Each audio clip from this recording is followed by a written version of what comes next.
National Herald দুর্নীতিতে নাম জড়িয়েছে কংগ্রেস নেতৃত্ব সোনিয়া গান্ধী ও রাহুল গান্ধী। ২,০০০ কোটি টাকা লুট করেছেন তারা। তারই প্রতিবাদে আজ যুব মোর্চার সিপাহীজলা দক্ষিণাংশের উদ্যোগে সোনামুড়াতে এক বিক্ষোভ মিছিল ও সভা সংঘটিত হয়।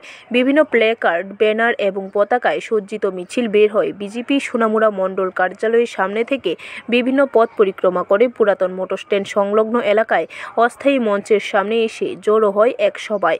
এই সভায় উপস্থিত ছিলেন যুব মোর্চা সিপাহীজলা জেলা দক্ষিণ অংশের সভাপতি শুভাঙ্ক সরকার, নলছড় বিধানসভা কেন্দ্রের বিধায়ক কিশোর বর্মন, বিজেপি সিপাহীজলা দক্ষিণাংশের সভাপতি উত্তম দাস সহ বিভিন্ন মণ্ডলের মণ্ডল সভাপতিরা। দিনের এই সভায় ভাষণ রাখতে গিয়ে যুব মোর্চার জেলা সভাপতি শুভাঙ্ক সরকার বলেন, কংগ্রেস মানে দুর্নীতি। যে পত্রিকা ব্রিটিশদের অপশাসন থেকে লড়াইয়ের সাহস যোগায় ভারতবাসীদের ভারতের স্বাধীনতা সংগ্রামের উজ্জীবিত রাখার সাহস যোগাতো, সে পত্রিকার শেয়ার কিনে বিভিন্নভাবে চক্রান্ত করে কংগ্রেস দল ২,০০০ কোটি টাকা লুট করেছে এই হেরাল্ড কেলেঙ্কারির মাধ্যমে। এদিনের এই যুব মোর্চার উদ্যোগে আয়োজিত এক বিক্ষোভ মিছিল এবং সভায় বিজেপি কর্মী সমর্থকদের উপস্থিতি ছিল লক্ষণীয়।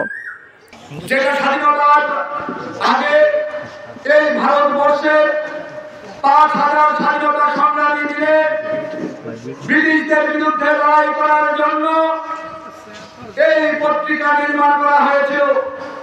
ব্রিটিশরা অনেক চক্রান্ত করেছে এই পত্রিকাকে বন্ধ করে দেওয়ার জন্য, কিন্তু ভারতবর্ষের স্বাধীনতা সংগ্রামীরা সেদিন মাথা নত করেনি।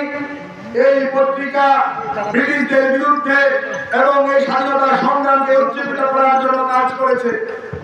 আমরা দেখতে পেয়েছি ২০০৮ সালে এই পত্রিকাকে চক্রান্ত করে তৎকালীন কংগ্রেস সরকার বন্ধ করে দেওয়া হয়েছে। তার কারণ ন্যাশনাল হেরাল্ডের কোটি কোটি টাকার ২,০০০ কোটি টাকার উপর সম্পত্তির উপর। ব্যুরো রিপোর্ট, খবর ত্রিপুরা।